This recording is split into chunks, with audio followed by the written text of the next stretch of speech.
They called me useless. Not to my face. Of course not in the direct way soldiers or sergeants do it. With bark and clarity. No. They did it with smiles that didn't reach their eyes. With casual jabs in front of guests. With toasts that sliced like shrapnel under your skin. I'm Evelyn Drake, 32, Marine veteran, honorable discharge, 2 overseas tours, and 1 knee that will never quite be the same. I've carried wounded men across sand that eats boots for breakfast. I've watched friends bleed out under moonlight and had to write letters home their mothers would never forget. But apparently none of that counted for much when I stepped onto the neatly mowed lawn of my father's Virginia backyard on Memorial Day. The first thing I noticed wasn't the people, it was the smell. Charcoal and overcooked meat, sunscreen, and something else. Old resentment. Small American flags stuck in the grass, like declarations no one in that family really believed.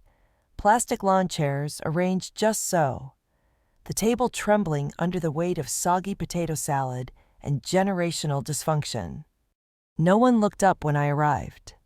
Not even Madison, my younger sister. The golden child with CIA dreams and teeth too white to be natural. She was pouring iced tea into tall glasses like she was auditioning for a 4th of July ad campaign. Her hair in a sharp bob. The kind politicians wear when they want you to trust them. My mother, Marcia, offered me a thin smile from behind the grill, her hands hovering over tongs she clearly didn't know how to use. Gregory, my father, stood stiff as ever, hands folded, eyes scanning like he was watching troop positions instead of hot dogs.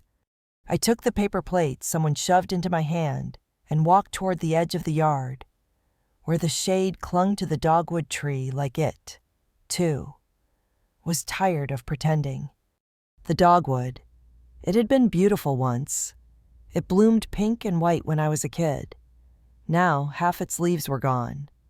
Kind of like the family it stood over. Evelyn made it, someone muttered behind me. That was it. Not how have you been? Not we missed you. Just Evelyn made it. I stood under that tree, pretending to study the sky, pretending not to watch Madison work the crowd like a rising star. She was the reason for the gathering. After all, our very own success story. My mother had called 3 weeks prior. Your sister's about to be tapped by the CIA. Background check and all. We're doing a thing, just family. Family. Funny how that word still had the ability to press on a bruise I thought had scarred over years ago. Madison's laugh floated across the lawn. She was magnetic, always had been. Beautiful in that political intern kind of way, ambitious. Polished, and just detached enough to make people chase her approval. My father lifted his beer can, the aluminum catching the light like a blade. To Madison, he said loudly, voice full of pride that never once belonged to me. First Drake to be recruited by the agency. Smart, disciplined, driven, unlike some people who come back from deployment without direction. The laughter was small, polite, controlled, but it cut sharper than any mortar shell. I didn't move. Marcia didn't say anything. She never did when Gregory made comments like that. Just folded her napkin and kept slicing buns like they were more important than the daughter standing 10 feet away. Madison twirled her fork and gave a smirk I knew too well. At least I'm moving forward, she said sweetly. It wasn't the words, it was the delivery, like slipping a needle into the ribs between breaths. I looked at her carefully. That smile was too careful, too staged. And then it happened. As she reached into her tote to pull out sunglasses, a manila folder slipped out and hit the grass near my foot. I bent down to pick it up. A few pages spilled loose. One of them, bold and bureaucratic, read, Federal Background Access Application, Level 3 Security Clearance, and at the bottom, Sponsor, Evelyn M. Drake. I froze. She scrambled to grab it, already mumbling something about just paperwork. But I'd seen it. Not imagined. Not inferred. Seen. My name, my clearance, my history used without my consent. She hadn't earned it. She had borrowed it. No! Stolen it. Something in my chest tightened. Not anger, not even betrayal, not yet. Something older. Something like disbelief with a slow-burning fuse. I stood slowly. My hands were steady. My spine straighter than it had been all afternoon. No one noticed? Not yet. But the sky seemed suddenly too wide. The flags too fake. The air too still. Madison didn't even flinch. She was already smiling again. Folder tucked neatly back in place. Like nothing had happened.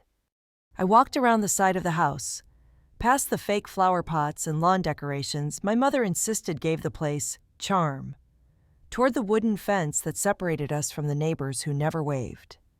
I needed to breathe. Not because I couldn't, but because I needed to do it on my own terms. Not theirs.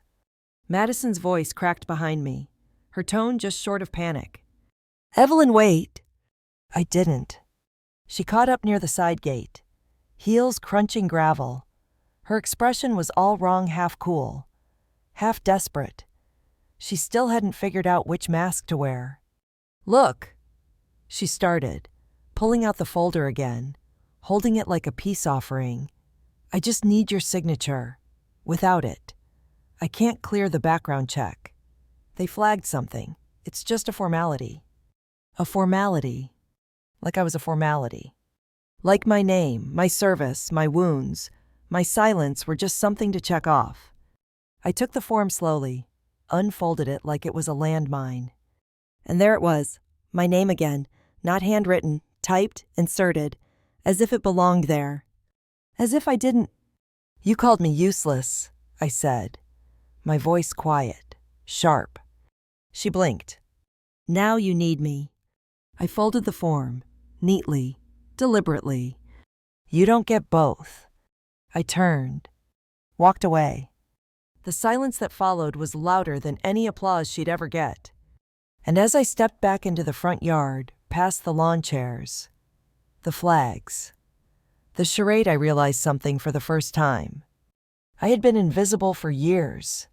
Not because I didn't matter, but because they needed me to be. Because if they saw me, really saw me, they'd have to admit what they'd done. What they were still doing. That silence. It wasn't absence. It was cover. And I'd been under it for too long. I didn't say a word the rest of that afternoon. Not on the walk back to my car. Not during the silent drive through the Northern Virginia suburbs. Not even when the GPS rerouted me twice through traffic because of some Memorial Day parade I'd forgotten about. I didn't open the windows. Didn't turn on music.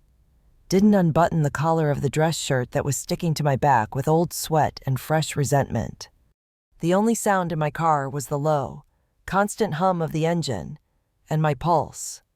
I parked in the back lot behind my apartment complex, a concrete grid of faded white lines and rusting chain-link fences. The lot was half empty. Everyone else was probably still with their families, doing what families do on patriotic holidays, smiling through gritted teeth and pretending the flag can fix what's broken. I sat in the car for a while. 10 minutes, maybe longer. Just staring through the windshield like something might shift if I stayed still enough. Nothing did. When I finally climbed the stairs to my second-floor apartment, it greeted me with the usual stale quiet. The kind of quiet that doesn't comfort, it confronts. Like a room that never expected you back. The AC kicked on with a low rattle. There was still mail scattered across the counter, unopened bills, grocery coupons, a letter from the VA that I hadn't had the energy to open last week, or the week before. I dropped Madison's manila envelope on the kitchen table like it was ticking. In a way, it was. I stared at it. Then at the small plant next to the window, a peace lily I'd bought last winter, convinced that having something alive in the apartment might help. It was half wilted now, drooping like it had been holding its breath too long. Just like me. I opened my laptop. Searched CIA clearance process, sponsor misuse. Enter. A dozen results popped up. Forums, government PDFs, legal databases that looked like they hadn't been updated since 1990s. I clicked anyway. Turns out using someone's active security clearance credentials without written consent, that's not just a breach of trust, it's a federal offense. Especially when it crosses into misrepresentation, or worse, forged authorization. I felt my pulse quicken. Not panic, not quite, but something sharper, cleaner. There was one line that made the hair rise on the back of my neck. Failure to report knowledge of unauthorized clearance use may result in co-liability under Title 18, Section 1001. So, if I stayed quiet, I wasn't just being used. I was an accomplice. I grabbed my phone. Scrolled to a contact I hadn't used in years. Jasmine Reed Jr., SHIELD Team. 3 years ago, she was the only attorney willing to look into the civilian casualty report our command tried to bury in Kandahar. She picked up on the second ring. Evelyn. Her voice hadn't changed. Low, clear. With that edge only women who've walked too close to classified secrets ever develop. The edge of knowing too much and pretending less. Hey, I said, I think I've got a clearance problem. Talk. I explained everything. Madison, the folder, the form, the signature I hadn't given. She was quiet for a beat. Then, is your consent documented? No? Then you may be liable if you let it slide. Just like that. No cushion. No, maybe we can fix it quietly. If she submitted that form using your name and background without written sign-off, it's not just unethical. It's potentially a Title 18 identity misuse case. I ran a hand through my hair. My eyes flicked toward the envelope still sitting on the table. It felt like a landmine in plain sight. They'd always used me for what they needed. My quiet, my discipline, my disappearance. I guess I didn't think it mattered anymore. But it did. Jasmine's voice softened, just slightly. Evelyn, this isn't some HR mistake. Your clearance isn't a parking pass. It's tied to trauma assessments, deployment zones, fieldwork records. If she referenced your profile for access, she didn't finish the sentence. She didn't have to. My phone buzzed. A text. Madison, I didn't know it would be a big deal. Please, just sign. I'll owe you. I stared at the message. The gall, the casual entitlement, like using my war history as a stepping stone was no worse than borrowing my shoes. I didn't reply. Jasmine was still on the line. You're not obligated to protect people who cross federal boundaries, even if they're family. I closed my eyes. Let the silence stretch a little. Then, I need to know exactly what she accessed. Can we find that? Yes, but we'll need your 2014 logs. You still have your external drive. Somewhere, under boxes. I haven't touched that data in years. Find it. If any detail from her submission matches entries from your logs, we can build a timeline. I'll come in person tomorrow. But Evelyn? Yeah. If you're serious, we go dark. No family contact. You disappear again. But this time, on your terms. I nodded, even though she couldn't see. Understood. When I hung up, I didn't move right away. I just sat there, the laptop screen dimming, the envelope still untouched. Across the room, the peace lily drooped 1 inch lower. I should have watered it last week. Instead, I got called useless. Now they wanted my clearance to rewrite their future. I stood up, went to the closet, started digging. Old coats, packed boxes, a shoebox full of ribbons and folded flags, and finally under a stack of old field manuals and half-melted USBs, the drive. Labeled Q4 2014 Backups. I held it in my hand for a second. The last time I'd touched this thing, I still believed my family would eventually see me. Turns out, they'd seen me all along. They just preferred me silent. But silence is funny. It can protect, or it can collect interest. And I was done giving mine away for free. The next morning, Jasmine showed up in a dusty gray Camry with 2 coffee cups and a messenger bag that looked like it had been through more war zones than either of us. She stepped into my apartment without a word, scanned the room the way she always used to scan perimeter points quick, quiet, efficient. Her eyes landed on the manila folder still on my kitchen table. "That it?" I nodded. She dropped it at the barbecue like it was nothing. Jasmine set the coffees down, cracked her knuckles, and opened her laptop. "Let's see what nothing looks like." I handed her the external drive. She plugged it in. The screen lit up with rows of files I hadn't seen in nearly a decade: deployment reports, field notes, classified communications. I was still under NDA not to discuss, but they were mine. Every line, every date, every scar embedded between the characters. We pulled up Madison's clearance form. Side by side, we started comparing. 1 hour in, Jasmine leaned back. "This isn't just about her using your name." She tapped the screen. "This section, Operation Meridian. That's your after-action report. Word for word. It's been rephrased slightly, but the structure, the field sequence, it's identical." My stomach dropped. Why the hell would she include something from Kandahar? Because they ask for detailed exposure to federal threat zones. It looks like she used your record to bulk hers up. Your experience made her look like she was already embedded at a support level. I stood up and paced. She didn't even ask. She didn't even pretend. Jasmine clicked open another file. "She didn't need to. Gregory's fingerprints are all over this." "My dad." He signed the witness affidavit. I stared. "My father. The man who used to tell me war was just a phase. That I was wasting time chasing a uniform when I could have been getting an MBA. The man who poured a beer for Madison's fake achievement, knowing full well she hadn't earned it. He had witnessed her clearance application, using my service history, my body, my deployments, my pain." Jasmine turned the screen toward me. "This signature here looks familiar." I looked and froze. That wasn't just any signature. That was my name. Scanned in, slightly off-center. Not mine. Not recent, but a copy of one I'd used on a joint training certificate back in 2016. They hadn't just used my clearance. They'd repurposed my identity. "Jesus," I breathed. "This is criminal." "Yep. At least 3 federal statutes. Possibly 4 if they pulled financial benefit from it." "Financial." Jasmine looked at me, eyes sharp. "Gregory's company has DoD subcontractor links.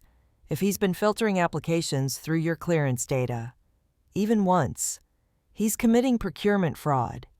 Suddenly, the room felt smaller, the walls pressing in. "How do we prove it?" "We find someone on the inside, someone who used to work with him, someone who saw the trail." My head was spinning. I sat down hard, right next to the wilting peace lily.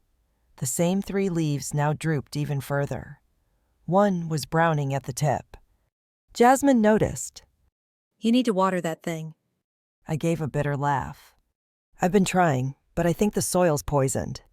She didn't smile, just looked at me, serious. "Then it's time to repot it, and take the whole damn planter with you." She pulled up an old employee record from Gregory's firm. Names scrolled past project managers, finance heads, legal advisors. "Here," she said, pointing. "Mara Patel, left in 2015, certified CPA, quiet exit, no social media since." You think she'd talk? If she left clean, maybe not. But if she left because she knew something she might be waiting for someone to ask. We found her email buried in a forgotten newsletter archive. I sent a message, short, cautious. "Hi, Mara. I'm looking into some irregularities regarding federal forms linked to Gregory Drake's company during your tenure.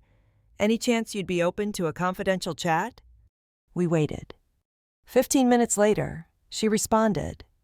"You don't know me, but I've been waiting for this for 7 years. Meet me, but not by phone." There it was. The first crack in the wall. Jasmine leaned back, arms folded. Told you, people like Gregory get cocky, but paper trails always outlive arrogance. Where does she want to meet? I read the next line in Mara's email. My blood ran cold. Old Town Alexandria, Dogwood Cafe, noon tomorrow. Dogwood. Of all the places, of all the names. The same as the tree in my parents' yard, the one that used to bloom in spring, but hadn't in years. A symbol of peace, they said, of endurance. Now it just felt tainted, like everything else they touched. Jasmine stood.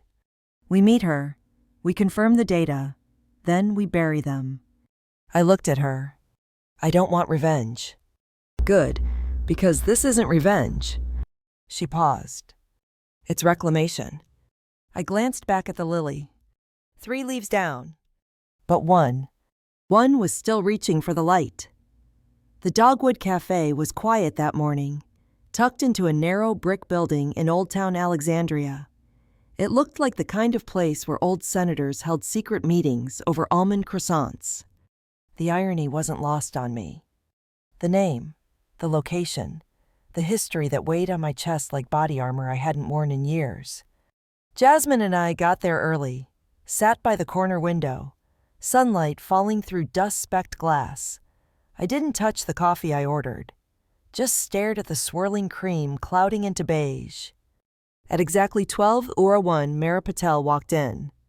Petite, mid-40s, hair pulled back tight, glasses perched low on her nose. She wore a cardigan like armor, her body taut with quiet calculation. She scanned the cafe once, found us, and approached with the grace of someone who had once been burned and never again intended to be. She sat without smiling. You, Evelyn. I nodded. She set her phone face down on the table. No small talk, no nerves, just readiness. You said you were looking into Gregory's firm. I leaned forward slightly. I'm his daughter. That gave her pause. Her brow twitched. Just once. I figured. She pulled a small black notebook from her tote bag worn. Soft leather. Corners frayed. She laid it on the table like a confession. I started keeping this in 2014. Not because I thought he was stealing, but because I couldn't ignore what I saw anymore. Jasmine slid it toward herself. Inside were pages' names, dates, initials, columns of grant applications, clearance codes, routing numbers, handwritten margins with question marks, arrows, asterisks. My name appeared 4 times, underlined twice. Mara didn't flinch. He was using your ID to file federal clearance links.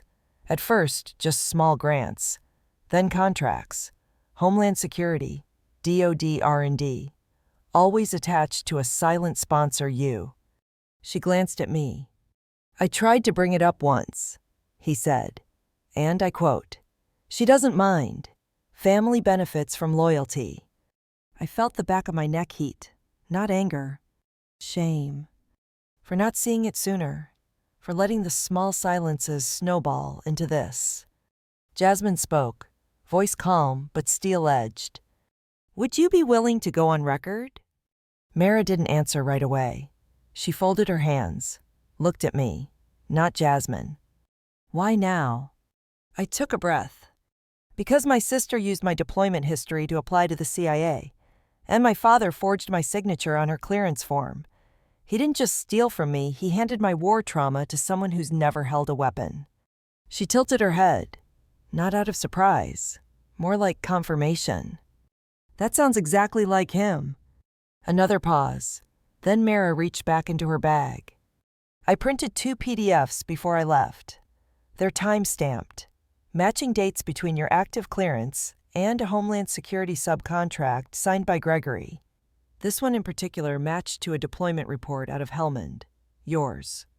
Jasmine's eyes flicked over the documents. This is it. It's the thread we pull. Mara met my eyes again.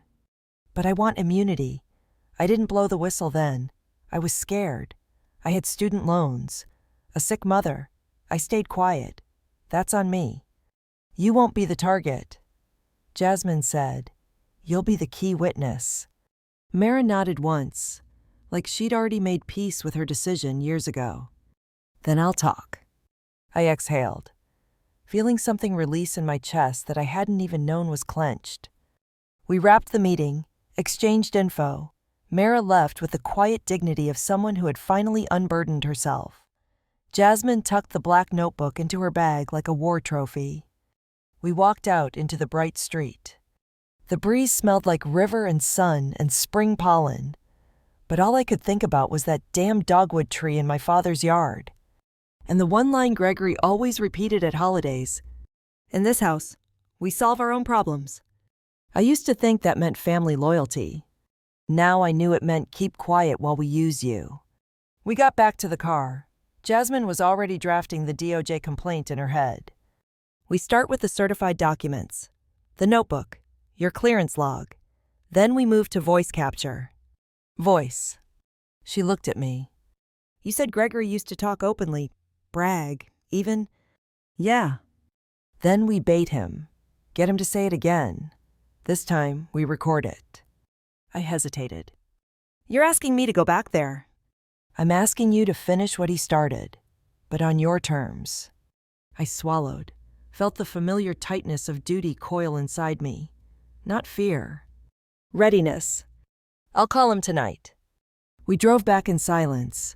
Jasmine dropped me off. I stepped into the apartment just as the sun was shifting through the blinds. The peace lily sat in the window, drooping like always. But next to it now, I placed something new. A small pot. Fresh soil. A young fern, green and stubborn. I stared at it, at the way it leaned just slightly toward the light. Then I picked up the phone. Gregory answered on the second ring. Evelyn. Hey, Dad. Got a minute? Always for you, kiddo. I bit the inside of my cheek. I was just thinking, maybe I was a little harsh last weekend. I've been wondering if I should take a second look at that form. He chuckled. Glad to hear it. Knew you'd come around. Can we meet just the two of us? Maybe go over the papers together. Sure, come by the office. I've got the originals. You can sign there. Sounds good. And hey, he added, I always said you were useful. You just needed direction. I hung up. My fingers were steady. My heart wasn't. But this time, I wasn't walking into a trap. I was building one.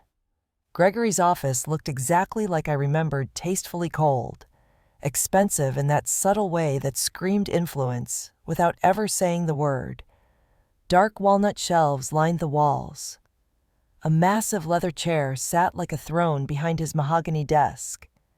And above it all, framed and centered like a shrine, a military commendation plaque with his name on it. Not mine. Never mind. I stepped inside and closed the door behind me. My phone was already recording tucked inside the inside pocket of my jacket. Set to voice capture. Jasmine had shown me the exact positioning to avoid distortion. Gregory smiled when he saw me. Evelyn, you look good. Strong. Doing all right, I said, keeping my voice even. You said you had the originals. He pulled open a drawer and placed a slim folder on the desk between us. The same manila beige as before, but this one looked official clean. Sharp corners, clipped with a government seal. Here's the full package. All it needs is your signature. Just routine. You're still cleared. And Madison's already halfway through the process. He pushed a pen toward me. I didn't touch it. You forged my signature, I said quietly. He blinked, just once, then leaned back. I expedited. For family. That's what you do. Evelyn, you support each other. Support, I asked, my voice low and sharp. Or silence. His smile didn't slip, not even a crack. Let's not be dramatic. No one's hurt. Madison just needed a hand. You weren't using it. I stared at him. You used my war record, my trauma, my deployment logs. Gregory. He chuckled, eyes flicking to the door. You always were theatrical. And you always were calculated. His expression hardened, just slightly. Be careful. Evelyn, you don't want to burn the only bridge holding your past together. Funny, I thought you already did that. I picked up the folder, opened it. The forms were all their signature blocks, approval chains, even a backdated authorization form, scanned. You really thought no one would notice? No one did, he said, for years. And they wouldn't have now, if you hadn't come sniffing around. There it was, the slip. My pulse quickened. I kept my voice steady. So, you admit it? He narrowed his eyes. I admit that I did what was necessary to protect our family's reputation. You could have been part of that legacy, but instead, you chose to disappear. I went to war, I snapped. And then what came back with a limp and a chip on your shoulder? The world doesn't reward martyrs. Evelyn, it rewards builders. Madison builds. You sulk. I stood. No, I remember. I remember every name, every loss. Every night I didn't sleep because my team was outside the wire, and I didn't know if we'd all make it back. I leaned over the desk. You don't get to dress that up in a blazer and call it patriotism. You stole it. He rose slowly, towering over the desk, voice low. You're angry now, but trust me, this will blow over. I'll make a few calls, smooth things out. You can go back to playing soldier in your apartment and this whole thing disappears. I clicked the folder shut. I'm not disappearing. You don't have proof. I have your voice. His jaw tightened. For the first time, a flicker of fear. I didn't wait for him to respond. I turned and walked out, my hands shaking. But my spine straight, every cell in my body humming like it used to during night patrols wired. Sharp, alive. In the parking lot, Jasmine was already waiting. She opened the car door before I even reached her. Well? I held up the phone. He admitted everything, even mocked me for it. She took it, already connecting it to her laptop. That's all we need. Audio, timeline, the forged documents. DOJ will eat this up. And Madison, if her application references any of your history, she's complicit. She might not even know the full extent, but she'll be dragged in. I sat down hard in the passenger seat. This isn't just revenge anymore. Jasmine nodded. It never was. It's justice. She paused. You ready to finish this? Yeah. She put the car in drive. But before we pulled away, I looked down at my jacket pocket, felt the weight of that tiny recorder still buzzing in my bones. And for the first time in years, I felt something else. Power. Not borrowed. Not inherited. Not given. Mine. We drove to the DOJ field office. Jasmine had already scheduled a meeting with an internal affairs contact, one who handled clearance abuse cases with precision and confidentiality. Her name was Agent Carter. When she met us, she didn't smile. Start talking, she said. Flipping open a legal pad, we've got 15 minutes until this becomes a federal motion. Jasmine began the breakdown dates, violations, fraudulent signatures. I handed over the drive with my logs and the recording. Carter listened. Didn't interrupt once. At the end, she looked at me. If we move forward with this, your family becomes public record. You understand that? They already made me invisible, I said. I'm just making it official. She nodded. We'll initiate a quiet investigation first, but don't be surprised if things escalate fast. She stood. You've done the right thing. Few people do. As we walked out of the office, Jasmine touched my arm. You good? I gave a tight smile. No, but I will be. The air outside was cool, clean. I looked up. A single dogwood tree bloomed across the street, white petals glowing in the afternoon sun. A symbol of resilience. Of truth. And just as we reached the sidewalk, my phone buzzed. A text from Madison. Just 2 words. What did you do? What did you do? That text from Madison sat on my screen like a dare. I didn't answer. What could I say? I finally chose myself. Or maybe I stopped letting you use my silence as your ladder. Either way, the damage was already done, and this time, the wreckage was justice. 2 days after we handed everything over. Things moved fast. Jasmine had warned me once DOJ connects fraud to a security clearance. It doesn't trickle, it floods.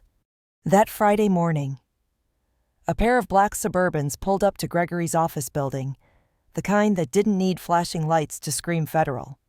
He was escorted out wearing a suit that suddenly looked 2 sizes too big. No handcuffs yet, but the image went viral anyway. Someone in his office leaked a cell phone shot. By noon, his company's website was offline. By 2 p.m., every one of his DoD contracts had been temporarily suspended pending review. Madison called. I let it ring. Then silence. Then again. The third time, I picked up. Evelyn. Her voice cracked like she hadn't slept. What the hell is going on? I didn't say anything. Just listened. They told me my application's on hold, that there's a fraud investigation tied to clearance documents. You reported us. I reported the truth. I said, "You're destroying Dad." "No," I corrected. "He destroyed himself. I just stopped protecting the illusion." She went quiet, but not defeated. Not Madison. "You think this makes you noble?" "I don't care what it makes me. He did what he had to do for this family. For your future, too. Even if you were too stubborn to see it." "You think using me built a future?" She laughed bitter, sharp. "You were always the martyr, bleeding in the corner and acting like it made you holy." "And you were always the golden child, stepping over the blood without looking down." Another pause. "Then, you just burned everything." I glanced at the peace lily by the window, still drooping, still fighting. Maybe some things needed to burn. I hung up. Let the silence settle over the room like dust. The next day, I got a call from Agent Carter. "We've frozen 3 of Gregory's corporate accounts. Preliminary audits show 6 figures worth of contracts with falsified clearance links. And Madison, her interview's been suspended. We're reviewing her forms next." "Will she be prosecuted?" "Depends on how deep her knowledge was. If she testifies honestly, she may be offered a deal. I doubt she'll do that." "People surprise you," Carter said. Then, after a pause, "but not often." Click. I stared at the screen, then opened my laptop. An email waited from Mara. "He always made me feel like the truth wasn't strong enough to stand on its own. Thank you for proving it is." I smiled. A small one, but real. Later that afternoon, Jasmine stopped by.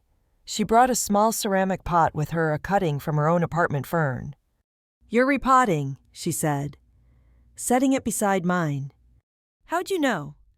"That lily's had the same 3 sad leaves since I met you." I laughed, genuinely, and for the first time in months. The sound didn't feel like borrowed breath. "Is this what healing looks like?" I asked. "No," she said. "This is what accountability looks like. Healing comes after." She paused. "And you're finally making space for it." We didn't say anything for a while. Just watched the 2 plants side by side. Green, resilient, different species, but both trying against the odds to survive in new soil. That night, the local news ran a story. Northern Virginia defense contractor under federal investigation. Clearance fraud suspected. Source says whistleblower was family. I didn't flinch. Didn't hide. Instead, I opened a new document on my laptop. Typed 1 line. "My name is Evelyn Drake. I served 2 tours in Kandahar, and I'm done being silent." I hit save. Closed the lid. Then stepped outside onto the apartment balcony. The sky was dark. The city humming beneath it, alive. Messy, imperfect, but free. And just as I turned to go back inside, My phone buzzed. This time, it wasn't Madison. It was Gregory. One message. No punctuation. Just, "You think this is over? You think this is over?" I stared at Gregory's message for a long time. No punctuation, no threats spelled out. Just the kind of line someone writes when they realize their illusion of control is slipping and they're desperate to take something down with them. I didn't reply. He was wrong, of course. It was over. Not the investigation. Not the legal process, those were just beginning. But the spell he held over me. The way he made me question my own worth. Shrink into myself. Disappear. Inside a room full of applause that wasn't mine. That part. Long gone. The next few weeks were a blur of interviews, depositions, and paper trails. The DOJ built its case carefully. Piece by piece, Jasmine stayed close through it all, fluent in legal jargon. Tactical under pressure. Fierce when I needed reminding this wasn't just punishment. It was repair, Mara testified. So did two others from Gregory's company, quiet men who hadn't spoken in years, but remembered the forged links and whispered bonuses that didn't add up. Madison went radio silent. For a while. I wondered if she'd fled. But then her name surfaced in the court filing as a cooperating witness. She'd exchanged testimony for leniency. Jasmine was the one who told me. She flipped. Did she admit she knew? She said she trusted Dad and never read the documents closely, that she thought it was all above board. Do you believe her? Jasmine shrugged. Doesn't matter. The system will decide now. That night, I walked alone through the old dogwood path behind my childhood neighborhood. The same trail I used to run as a teenager when the noise inside the house got too loud, when Gregory's lectures about honor and legacy made my skin crawl. The trees hadn't changed. But I reached the clearing near the pond, the place where I buried my first military patch after coming home. Back then, I didn't know why I did it. Just felt like I was leaving a part of myself behind. Now I realized I was hiding it, the part that made me real, mine. I knelt by the base of the biggest tree. The bark was rough, cold against my palm. And I whispered not to God, not to the past, but to myself. You survived. That was never weakness. That was proof. When I got home, there was a letter in the mail, handwritten, no return address. I opened it slowly. It was from Madison. Just a few lines. I don't know who I am without him, but I see now who you are without all of us. And maybe that's the point. You earned something I never even looked for, your own truth. I'm sorry I didn't see you sooner.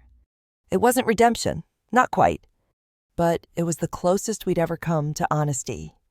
I folded the letter, tucked it into the back of the same notebook Mara had given me.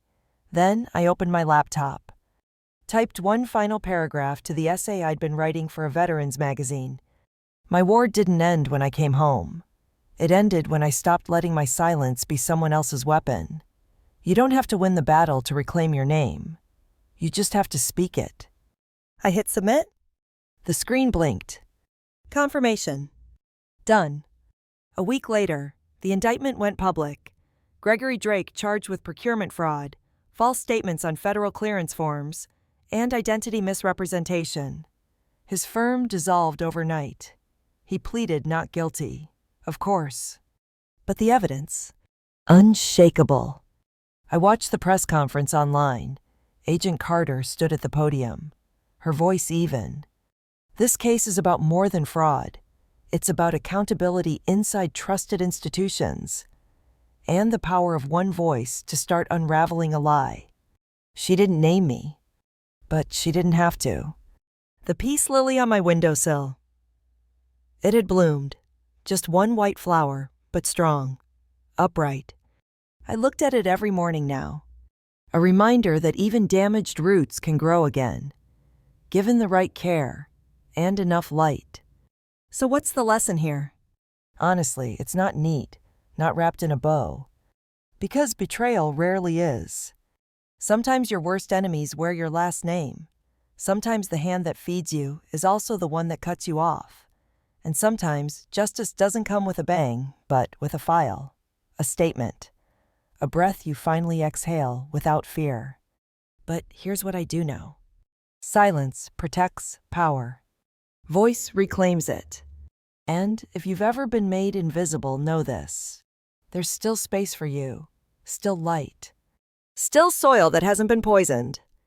All you have to do is plant something new. Thanks for sticking through this story with me. If it hit home, if you've ever felt erased or used or underestimated, drop a comment, share your truth. Because no one gets to write your legacy except you. And if you're ready for more stories that hit deep, subscribe and stay tuned. The next one, it starts with a lie even bigger than this one. Story 2. My name is Catherine Sullivan. I'm 43 years old, a vice admiral in the United States Navy. I've commanded aircraft carrier strike groups, briefed presidents in the Situation Room, and made split-second decisions that saved American lives halfway across the world. But none of that mattered to the people who raised me. Because this morning, I stood outside St. Paul's Episcopal Church in Greenwich, Connecticut, barred from my own grandfather's funeral, not because I was late, not because I wasn't invited, but because I wore my Navy full-dress blues. My mother looked me straight in the eye and said, in that voice of hers that always carried like a dagger wrapped in lace, "Don't let her in. She's an embarrassment to this family." And my father. He turned to the usher and gave the final order. Like a verdict, let her stand outside. That uniform doesn't belong here. Rain dripped from the edge of my cover as the heavy wooden doors thudded shut in my face. I could hear the opening chords of Amazing Grace echoing faintly through the stained glass. I stood still, drenched, decorated, and dismissed. But I didn't flinch, because they didn't know what I carried in the briefcase at my side. They had no idea what I knew, or what I was capable of. They thought they could control the narrative one last time, but the rules had changed. And this was their final act of war. Before I tell you what happened next, before I show you how everything they built collapsed under the weight of one signature, I need to take you back. Back to the family that taught me how to smile through shame. Back to the man whose funeral they tried to weaponize. Back to the moment I realized I'd have to fight my way into my own bloodline. If you've ever been the black sheep, the scapegoat, the one who made them uncomfortable just by existing, hit that like button. Drop a comment. They don't get to define me. And subscribe. Because what I'm about to share isn't just about revenge. It's about reclaiming what they tried to erase. Let me paint the picture for you. Greenwich is not just wealthy, it's curated. It's polished mahogany and inherited pearls. It's understated old money. Where scandal is worse than sin and status is measured in silence. I parked my government-issued black SUV between my father's silver Mercedes and my sister's vintage Porsche. I'd driven 4 hours from the Pentagon, where I had wrapped a briefing just before dawn. As I stepped out, the rain began a steady, cold drizzle that soaked into my shoulders but never touched the fire in my chest. I climbed the church steps slowly, deliberately, every step echoing against stone. Inside, I could see the warm amber lights, the kind that made everything feel holy and selective. Then I saw him, my father. Richard Sullivan, senior partner at a white shoe law firm on Park Avenue.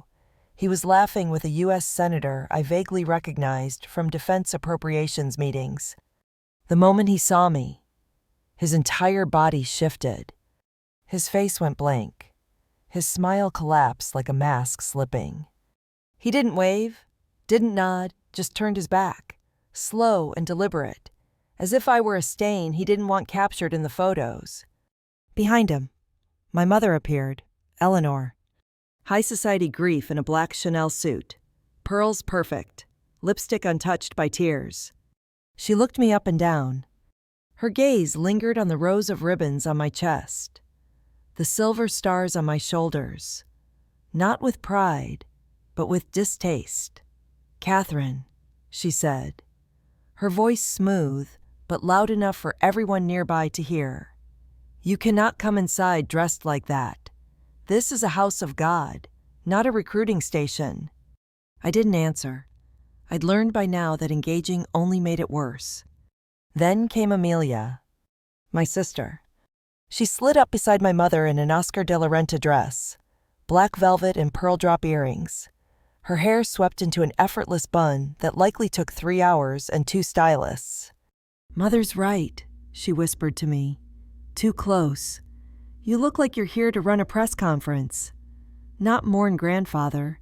It's embarrassing." Embarrassing. The Sullivan family creed. What will people think? They cared more about the optics of grief than the person we were burying, more about the dress code than the legacy. I stepped forward anyway. The usher looked at me nervously. He glanced at my father, who whispered something into his ear. Then he looked back at me and said, without meeting my eyes, "I'm sorry. Admiral, I can't let you in." I didn't argue. I turned, faced the rain, and let the door shut behind me. For a moment, I let the silence in. I could hear muffled hymns inside, could almost feel the warmth of the pews, the scent of old wood and florals. And just for a second, I wondered, what if I had just worn black? What if I had tucked my stars away, shrunk myself down to fit their picture? Then I felt the weight of the briefcase in my hand, the leather cool, the metal clasp firm. Inside was everything they feared, not because it was scandalous, but because it was truthful. And the truth would dismantle the lie they had lived for decades. It's strange, the way pain moves in your body. Sometimes it hits like a wave. Other times it coils in your lungs, sharp and silent. That day, it settled in my ribcage. Not grief, not rage. Resolve. The kind you earn, not inherit. I looked up at the stained glass, and I swear I heard his voice. Harold Sullivan, my grandfather, the only person in that family who ever looked at me like I was more than a mistake. "Don't let them grind you down. Kid, you were made for bigger things than their little boxes." That's what he used to tell me on Sunday nights on the back porch, over ginger ale and war stories. And now, they'd locked me out of his funeral. But here's what they didn't know. Harold didn't leave his legacy in their country club photo albums. He left it with me, in a letter, in a will, in a truth I was ready to unfold. And once I opened that briefcase, nothing would ever be the same. I wasn't always the outsider. Or maybe I was, and it just took me too long to realize it. Growing up in the Sullivan house was like living inside a perfectly polished snow globe. Everything looked beautiful from the outside, but inside frozen, silent, scripted. We lived in a colonial estate on Stanwich Road. White columns, manicured hedges, seasonal wreaths that rotated with alarming precision. You could smell order in that house, furniture wax and lavender linen spray, like someone had scrubbed the soul out of it. My father had his study. No one was allowed inside unless summoned. My mother had her parlor. No loud voices, no shoes on the rugs, no second helpings at dinner. And Amelia, she was the chosen one. From ballet recitals to charity galas, she was the face they wanted on the Christmas cards. I was the smudge they airbrushed out. It wasn't always obvious. That's the thing about families like ours. They don't scream. They don't slap. They dismiss. They edit you out of their version of events, like when I told them I'd been accepted into the U.S. Naval Academy. I remember standing in the kitchen, the acceptance letter still warm in my hand. I was shaking, not with fear excitement. Finally something that was mine, earned, fought for. Mom was pouring herself a glass of Chardonnay. Annapolis, she blinked, lips pinched. That's unusual. Isn't that all men? Dad didn't look up from the Financial Times. I thought we'd discuss Georgetown, or at least Columbia, somewhere respectable. And Amelia, she giggled behind her mug of green tea. Do you get a gun like a real one? Can you bring it home for Christmas? That was it. Not congratulations, not pride, just awkward silence and a look exchanged between my parents that said, there she goes again, being difficult. But I went, and I never looked back. The academy was brutal, in the best way. I learned to disassemble an M9 blindfolded. I learned to command in storms, march until my feet bled, and led men twice my size. And for the first time, I was seen not for who my family was, but for what I could do. By the time I was 28, I had my first command. By 37, I was overseeing carrier operations in the South China Sea. By 42, I wore stars on my shoulders. But at every promotion, every citation, every medal pinned to my chest, a part of me still hoped, maybe now they'll see me. They didn't. Instead, I received birthday cards signed only with their names. No message, no warmth, just signatures, like I was being billed for a relationship they weren't interested in maintaining. The only person who ever wrote me letters was my grandfather. Harold. He was a Fu Navy vet. Rough hands, sharp eyes, voice like gravel wrapped in wisdom. While my father lectured about corporate mergers, Grandpa taught me how to read the stars, how to make a fire with wet kindling, how to tell a good man from a polished one. Polished folks look good on paper, he used to say, but you find out who they are when everything goes sideways.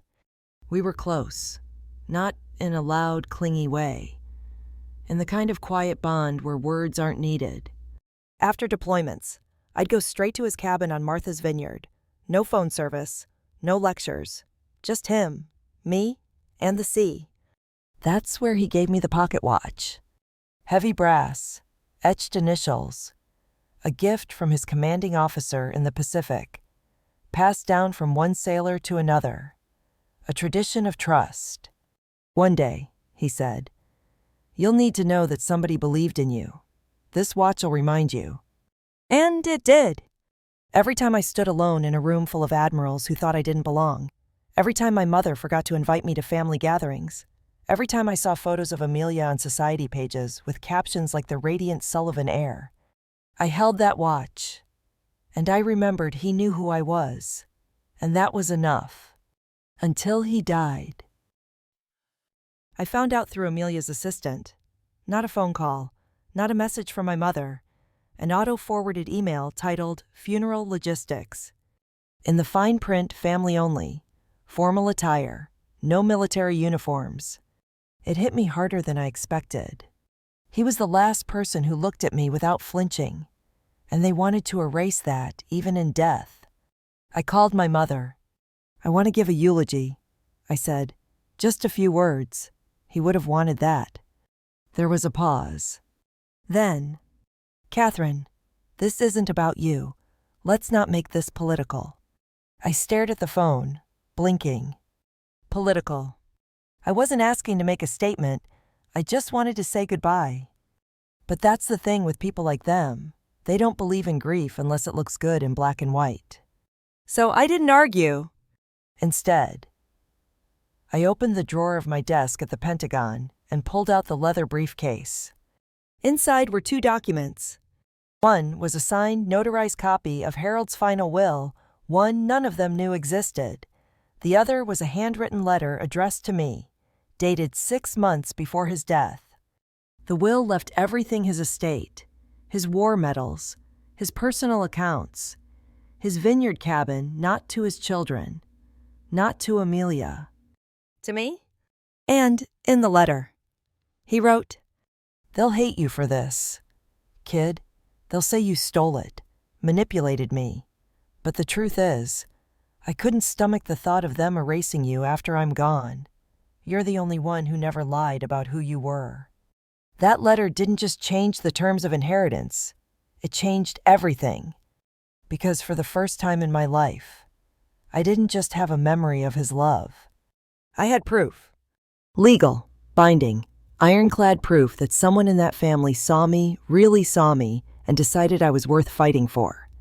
And if they wouldn't let me in the front door of that church, fine. But I was done asking for entry. Next time they opened a door, it'd be because I forced it open. The day before the funeral, I polished my uniform until it gleamed. I packed the briefcase. I placed Harold's pocket watch in the inner pocket of my jacket. And as I stood in front of the mirror, I didn't see the outcast anymore. I saw a soldier, a woman, a legacy. And I made myself one final promise. You walk in with your head high, Catherine, and if they slam that door, you make damn sure it never closes on you again. It was still dark when I left D.C.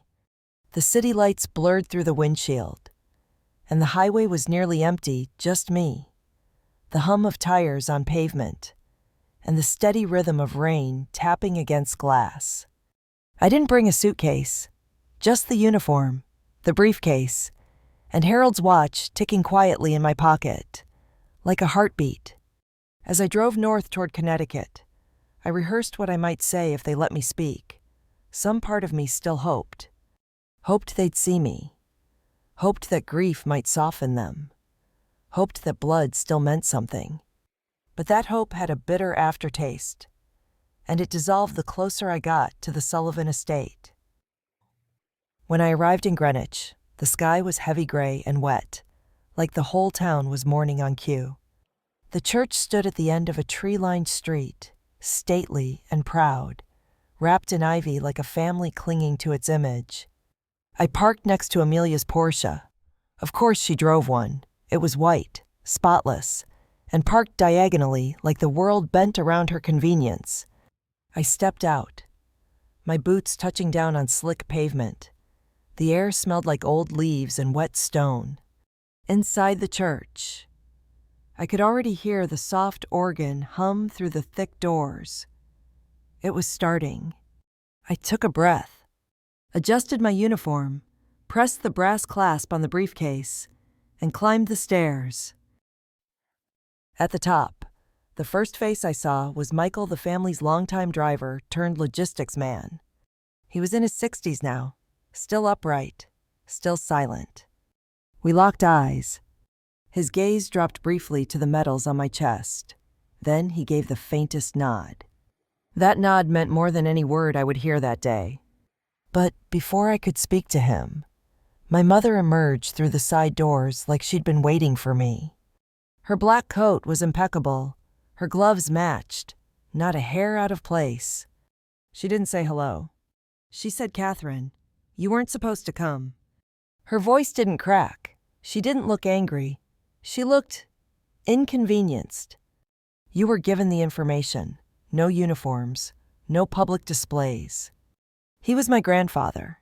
I said, "I came to pay my respects." "Not like this," she snapped. The first crack in her mask. "You're not walking into that church like you're leading a parade." A few guests were gathering at the doors now, curious eyes flicking toward us. She saw them.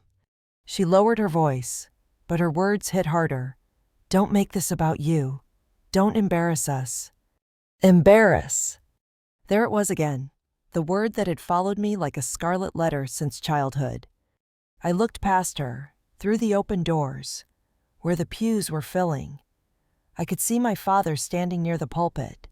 He was speaking with a judge, someone from his old Ivy League circles.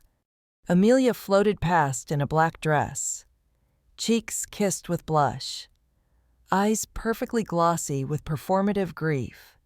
It was a show, and I wasn't part of the script. Suddenly, I felt a hand on my arm. The usher. He was young, maybe 20, pale, nervous. He looked at me with pity. "Ma'am, I'm sorry, but—" "She's not welcome." My mother interrupted. "This is a family affair." "And I am family," I said flatly. "You think that uniform's a costume?" I stepped closer. You think standing in the rain while they sing hymns makes me less worthy to say goodbye? No one answered. Just silence, the kind that crushes more than yells ever could. So I did what I always did when Sullivan's silence tried to smother me. I stood my ground. Fine, I said. You don't want me inside, I won't go in.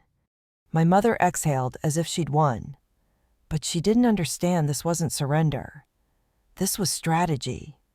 I opened the briefcase, pulled out the sealed envelope, thick parchment, embossed letterhead, my name, Harold's signature. I looked her dead in the eyes.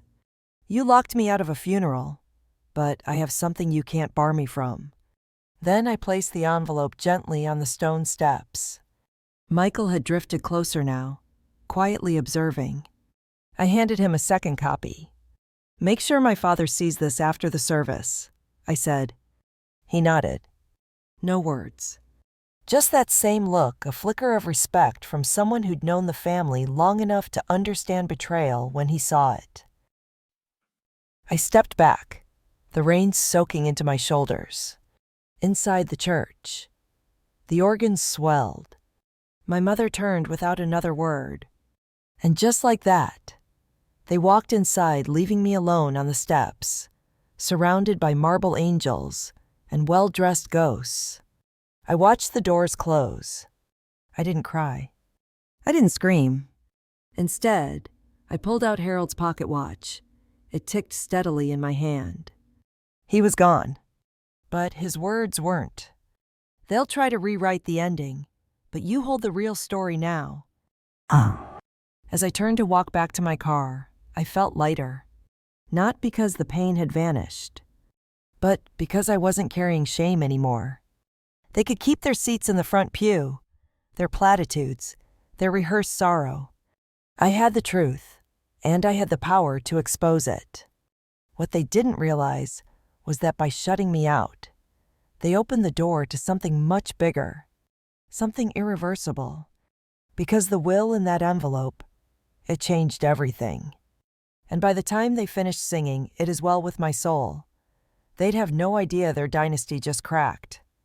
The funeral ended just as the rain let up. The guests historiques streamed out of the church with that specific hush of people trying to look somber, but not actually feeling much. Umbrellas popped open. Air kisses were exchanged. Someone remarked, "Lovely service," like it was brunch and not a goodbye. I watched from my car. Engine off. Harold's pocket watch in my hand. Ticking. And then I saw it. My father emerged from the side door, envelope in hand. Michael must have delivered it. Dad stood under the stone archway, reading. His lips tightened, his nostrils flared. For a moment, he looked like someone trying to hold in a scream but trained too long in silence. Amelia walked up behind him, chattering, her phone already out, probably drafting a post about sacred family closure. He turned to her, spoke in clipped words I couldn't hear. Then she snatched the envelope from his hand. Her eyes skimmed the first lines, and just like that, the blood drained from her face. She stumbled backward, heels clicking against wet stone. Whatever image she had of herself entitled, untouchable, was cracking right in front of the stained glass saints. And I was the one holding the chisel. That night, I checked into a modest inn by the coast. No Wi-Fi, no distractions.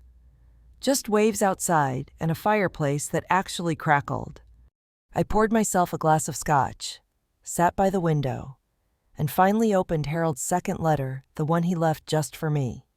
His handwriting was shaky but bold. Still him.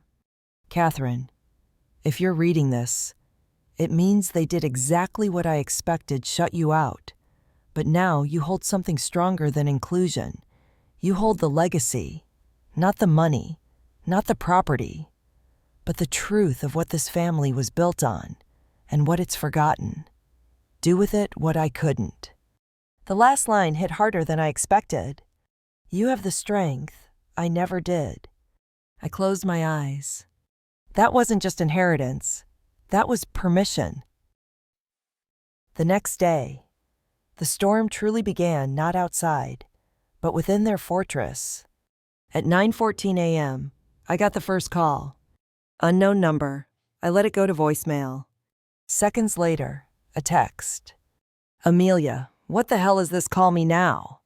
Then from Dad's law firm partner, heard something about Harold's will. Urgent, we talk. And then, Mom? No text, no voicemail. Just silence. Which, from her, meant panic. They weren't used to being outmaneuvered, especially not by me. They had lived their lives protected by old money, reputation, and control over the narrative. And now, their story had a new author. Me. That afternoon, I met with Harold's estate attorney, Mr. Alton Royce. He was the kind of man who wore tweed unironically and measured every syllable.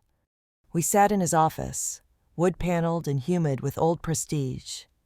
Vice Admiral. He nodded, eyes soft behind gold-rimmed glasses. I must say, I was hoping you'd follow through. He slid a stack of documents across the desk. Your grandfather updated his will 6 months before his passing. All signatures notarized, witnesses verified. It is legally sound. They will not like it. I smiled. They never liked much about me. He gave a small chuckle.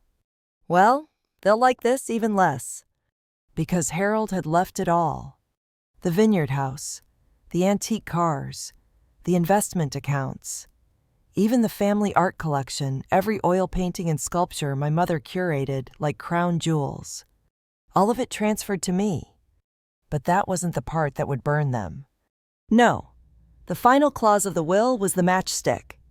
In memory of my military service, and in honor of my granddaughters, I direct that the Sullivan Family Foundation be restructured to fund the Harold Sullivan Naval Fellowship, a scholarship for first-generation military cadets. All family members were to be removed from the board. The legacy of the Sullivans tied not to society galas or vanity projects, but to the kind of people they never invited to their table. 2 days later, I received a cease and desist letter from my father's firm. It was polite, cold, full of legal theater. They claimed undue influence, questioned Harold's mental state, accused me of coercion. Classic moves. But I was ready. I had Harold's video recording taken months before his death. Reading the will out loud, coherent, clear-eyed, calling me the only Sullivan who earned this with blood, not brunch. I sent a copy to their lawyers with a single sentence. See you in court. I've stood on decks under missile fire. Your threats don't scare me. That night, I went back to Harold's vineyard house. It hadn't been touched yet. No one had dared step inside. Not until the legal dust settled. I unlocked the front door. The smell hit me immediately, salt air. Old books, cedar beams. I walked through slowly, running my hand along the banister he used to sand himself. On the mantel was a photo Harold and me in uniform, him saluting. There was a note taped behind the frame. Kid, if you made it here, then maybe the name Sullivan can still mean something. I sat down in his armchair. The pocket watch ticked softly in my coat, and I realized something. This wasn't just revenge. It was reclamation. I wasn't tearing down the house, they already did that. Brick by brick. With their silence. I was rebuilding something better from the rubble. But the battle wasn't over. Because Amelia, she wasn't done fighting. And what she did next would turn the story on its head. I should have known Amelia wouldn't go down quietly. She wasn't raised to lose. She was raised to pivot gracefully, viciously, and always in heels. 3 days after the will went public, I received a summons Amelia was suing to contest the inheritance on the grounds of emotional manipulation and elder exploitation. You read that right. The same sister who couldn't even be bothered to visit Grandpa during his final months was now claiming I had brainwashed him into rewriting his entire legacy. She painted herself as the loyal granddaughter, tragically shut out by a bitter sister with a vendetta. It was laughable. But in court, the truth doesn't always matter. Perception does, and Amelia knew exactly how to perform. The courtroom smelled like polished wood and perfume. Reporters sat in the back rows. Local media had caught wind of the Sullivan family fracture. And let's be honest, nothing sells like old money at war with itself. Amelia sat at her table in a black sheath dress. Her blonde hair pulled into a soft, strategic wave. Her attorney was a sharp-tongued Harvard alum who specialized in legacy preservation. I wore my uniform. Not to provoke, not as a statement. Because it was mine, earned, stitched with sacrifice, and I wasn't about to shed it so she could keep playing the wounded heiress. The first time we locked eyes across the courtroom, I saw it, not anger. Fear. She thought this would rattle me. She thought dragging our grief into the spotlight would humiliate me. But Amelia forgot one thing. I've faced admirals, political backstabbers, and live combat zones. You don't intimidate a woman who's dodged missiles and buried friends. Our attorney, Mrs. Lopez, was a quiet storm, not flashy, but methodical. She laid out the facts. Harold had a history of lucid, documented decision-making. The video of him reading his final will showed zero signs of confusion or coercion. And my record impeccable. No debt, no criminal history, no history of financial pressure. Then came the letter. Harold's personal message to me. Entered into evidence. When the judge read the line, "You have the strength," I never did. I watched something flicker across Amelia's face. A crack in the glass. For a second, I thought maybe, just maybe, she'd drop the act. But no, she doubled down. Took the stand herself, swore under oath that I'd manipulated Harold, that I'd isolated him, that he was paranoid and afraid of losing face in the family. And then came the twist I didn't expect. She pulled out her own letter. One she claimed Harold wrote to her, just weeks before his death. It was convincing. Same handwriting, same tone, even used a nickname he used in childhood, my darling Mills. In it, he supposedly expressed regret over cutting her out, said he'd been misled by stronger voices. The courtroom buzzed. My heart dropped. For a moment, even I wondered had he written both. But then something snapped into focus. The signature. It was slightly wrong. Too fluid, too youthful. Harold's hand had been shaky those last few months. His signature in my letter had small tremors. This one looked steady, almost traced. I looked at Mrs. Lopez. She raised a brow. She'd seen it too. That night, I went back to Harold's study at the Vineyard House. I dug through his writing desk, the one with the false bottom he once showed me when I was 12, swearing me to secrecy like it was a pirate chest. Inside were dozens of letters, receipts, notes in his own hand, all shaky, all consistent. I laid them out next to the scanned version of Amelia's letter. I didn't need a forensic expert. It was a forgery. And I knew exactly who could prove it. Enter Lieutenant Commander Isaiah Reed, a retired Navy intel officer and friend of Harold's from his veterans chapter. He wasn't just a handwriting expert, he'd helped decrypt Soviet documents during the Cold War. When I showed him the two letters, he didn't even flinch. "That second one's trash," he said, pointing to Amelia's. "Someone traced the structure and backfilled with pressure. See the lift in the G? That's an amateur trying to mimic an old man's muscle tremor." He signed an affidavit that night. By morning, Mrs. Lopez had filed a motion to submit new evidence, and when the judge reviewed it 2 days later, her decision was swift. This court finds the letter submitted by Amelia Sullivan to be inauthentic. Motion to contest the will is denied. Amelia turned ghost white. Her attorney slumped.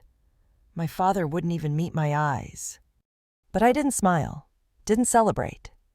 Because this wasn't just about winning. It was about truth, surviving manipulation, honor outlasting entitlement.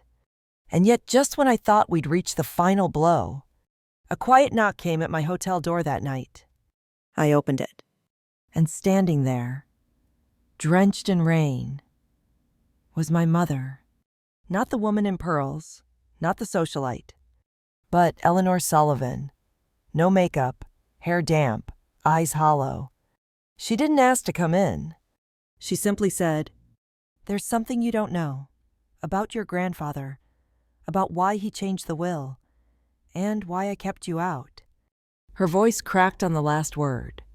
I stared at her, and for the first time in my life, I couldn't tell if she came as an enemy or as a mother.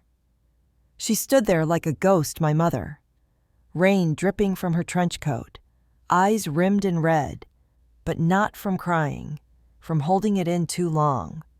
For a moment, neither of us spoke. Then, without asking, she stepped inside the small room. She didn't look around. She didn't comment on the plain furniture or the creaky heater. She went straight to the chair by the window, sat down, and folded her hands over her knees. I closed the door, turned slowly, and waited. She took a breath. "You think Harold changed the will because he loved you more." Her voice was cold, but something underneath it wavered. And maybe that's true, but it's not the full story. I stayed silent. She looked up at me, and for the first time in my adult life, I didn't see a woman in control. I saw someone exhausted. "Your grandfather. He did something, a long time ago. Something I helped him cover up. Something he thought would never come back." My pulse picked up. "What kind of something?" She looked down, twisted the ring on her finger. "It was the fall of 1981. Before you were born, I had just gotten married. Harold was still on the board of Eastland Shipping, back when they had Navy contracts." She hesitated, swallowed. "There was a leak, a procurement scandal. One of the whistleblowers, he was a junior clerk. Young, idealistic. He came to Harold, hoping he'd protect him." Her voice dropped. "Harold shut him down, publicly discredited him. The kid lost everything: career, security clearance, pension. 6 months later, he took his life." I blinked. My stomach turned. "You knew about this?" I asked. She nodded, eyes shining now. "I helped bury it. I was young, scared, pregnant with Amelia. I told myself it was for the family, for our future." She paused. "But Harold never forgave himself. Not really." The air in the room shifted. That pocket watch in my coat suddenly felt heavier. "So why? Tell me now," I asked. She looked at me then, truly looked like a woman facing a verdict. "Because when he saw you, your service, your command, your refusal to play the family game, he saw the person he should have been. That hit like a body blow. That's why he rewrote the will," she said, "not just to reward you, but to redeem himself, through you." My mind raced. The scholarship, the clause about funding first-gen military cadets. He wasn't just passing the torch, he was making amends. And my mother, who had spent her whole life policing image, was now sitting here confessing to a legacy of silence. "Why tell me now?" I asked again. She didn't flinch. "Because I think you're the only one strong enough to carry this and not break." For a moment, I couldn't breathe. Years of resentment, dismissal, exile rearranged by 5 minutes of truth. It didn't erase the pain, but it explained the silence. She reached into her coat, pulled out an envelope. "This was Harold's. He asked me to destroy it. I didn't." I took it. Inside was a typed confession, dated, signed, outlining everything she just said, plus names, dates, contract numbers. He'd written it 2 weeks before his final stroke. He wanted to turn it over to a journalist, she whispered. But he never had the courage. I stared at the letter, the confession, the weight of generations sitting in my lap. This wasn't just a personal story anymore. This was national. This was about systems, accountability, legacy, the story behind the scholarship, the buried shame behind a family's name carved into Navy stone.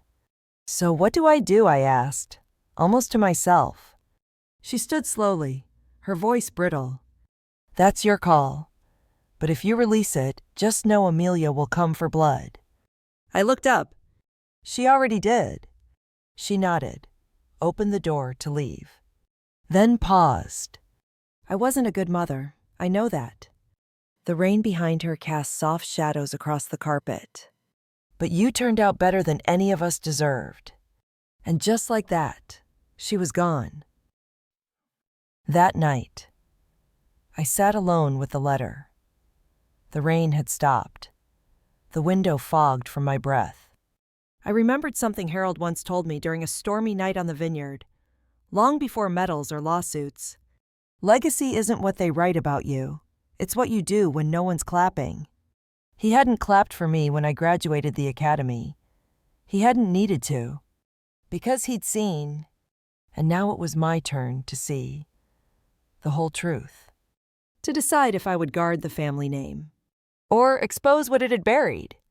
I picked up my phone, typed an email to a contact at the Atlantic, an old friend from a naval transparency initiative. Attached the letter, subject line, confession from Eastland shipping scandal, deceased source. My finger hovered over the send button, because once I sent it, there was no going back. No ribbon cutting, no polite dinners, just fallout. But also justice. For the young man silenced, for the future cadets who'd benefit from the truth, and maybe for Harold himself. I hit send. Then I picked up Harold's pocket watch. The second hand swept forward, unbothered. Tick, tick, tick. But what happened when the world found out? And what did Amelia do next? The article dropped 2 days later. Front page of the Atlantic's digital edition, Buried Honor, the Sullivan scandal that silenced a whistleblower. It hit like a missile. The piece was clean, devastating, and thorough. Harold's confession, the Eastland cover-up, the lives upended, and the face of the person who brought it to light me. They used an old photo, me in uniform, shaking Harold's hand at a charity gala. In the caption, they called me Vice Admiral Catherine Sullivan Eyre, whistleblower, soldier. It should have felt like victory. But all I could think of was the young man in Harold's letter. No face, no name, just a life shattered for speaking up. He deserved more than an article, but maybe, just maybe, he'd been heard at last. The fallout came fast. Eastland Shipping's board issued a formal apology 40 years too late. 2 former execs were subpoenaed in a reopened inquiry. The Navy quietly released a statement promising reforms in ethics protocols. And the Sullivan Family Foundation? Frozen, under audit. Every Sullivan but me was removed from the board. The Naval Fellowship was greenlit for funding set to launch next year. The legacy Harold thought he'd destroyed had evolved. Not polished, not perfect, but honest. And Amelia. She vanished from the press. No statements, no interviews. She withdrew from social media, didn't even show up to the board dissolution hearing. Then, one night, I got a letter, no return address, postmarked from Vermont. Inside a single sheet of paper, handwritten, slanted cursive. You won.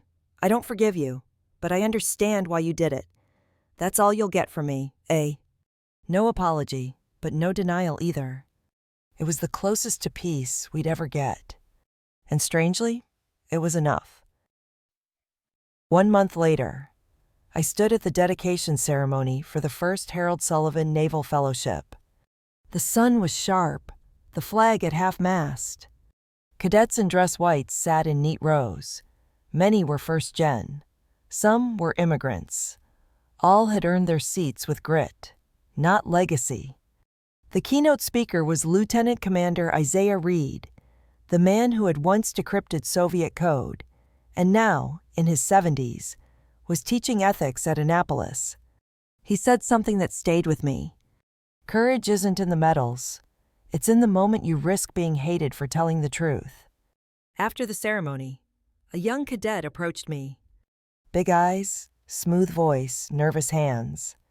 Vice Admiral Sullivan, my name's Eric. I got the fellowship.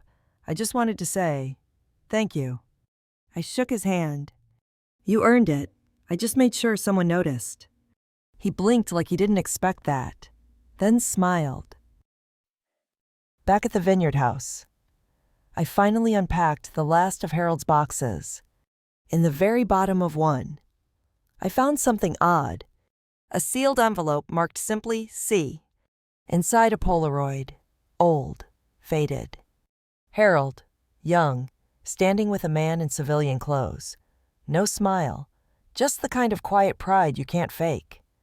On the back, in Harold's handwriting, his name was David, the one we failed. Don't let us forget. I sat with that photo for a long time. Sometimes legacy isn't a building or a scholarship or a bloodline. Sometimes it's a name that shouldn't vanish, and a woman refusing to let it. They still whisper about me in the Sullivan circles. The cousins who lost their trust funds. The uncles whose names are no longer carved into foundation plaques. They call me the one who blew it all up. They're wrong. I didn't blow it up. I cleaned it out, brick by brick, lie by lie. And what remains is real. Harold's pocket watch still ticks beside me. I keep it wound, not because I need the time, but because it reminds me, the past isn't dead. It waits for someone brave enough to rewrite the ending. And if you ask me whether it was worth it, yes, because I didn't just inherit a name, I gave it meaning. If this story struck something deep in you, leave a comment below. Share what you would have done in Catherine's shoes. And don't forget to like and subscribe. We've got more true family stories with unforgettable twists coming soon. See you next time. And remember, some families pass down money, some pass down shame. But you choose what comes next.